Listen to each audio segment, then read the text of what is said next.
Ce patient souhaite cacher ses lésions, mais pour autant, le maquillage doit être invisible.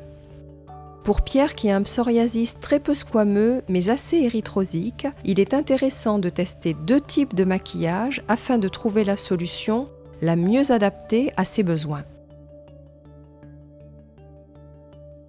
La base de maquillage est une étape à ne pas négliger. Elle assouplit la peau, atténue les squames et la sécheresse cutanée. Préférez une crème hypoallergénique afin de limiter le risque de réaction allergique. L'étaler sur le bout des doigts avant de l'appliquer délicatement sur le visage. Terminez en lissant du centre vers les contours du visage et sans oublier le cou. Pour unifier le teint très rapidement, optez pour un fond de teint fluide assez soutenu. Le résultat est plus efficace qu'avec une teinte claire et l'aspect bronzé est plus flatteur pour un homme. Tout d'abord, déposez le fond de teint sur une spatule ou sur le dos de la main. Et pour plus de transparence, préférez l'application au pinceau. L'appliquez par touche sur le visage, puis lissez vers les contours.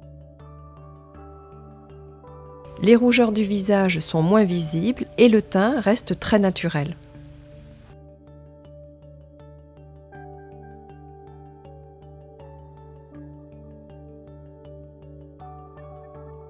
Pour une correction plus intense, notamment lorsque les lésions sont plus visibles, commencez en neutralisant les rougeurs grâce à un correcteur vert.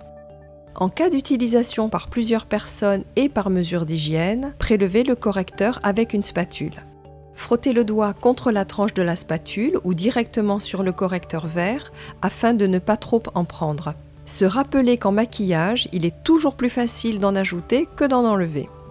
Déposez le correcteur vert en tapotant du bout du doigt jusqu'à l'obtention d'une teinte grise. Il ne reste plus qu'à unifier le teint avec le fond de teint correcteur fluide. L'application à l'éponge facilitera la superposition du fond de teint sur le correcteur vert. Pour ne pas déplacer la correction, il suffit de tapoter avec l'éponge. Terminez en dégradant la teinte sur les contours du visage. Les rougeurs du visage sont cachées et le teint est unifié en toute discrétion. En cas de rougeur légère, le fond de teint fluide sera suffisant. En revanche, le correcteur vert associé au fond de teint fluide sera plus intéressant pour des rougeurs plus intenses ou pour une correction de plus longue durée.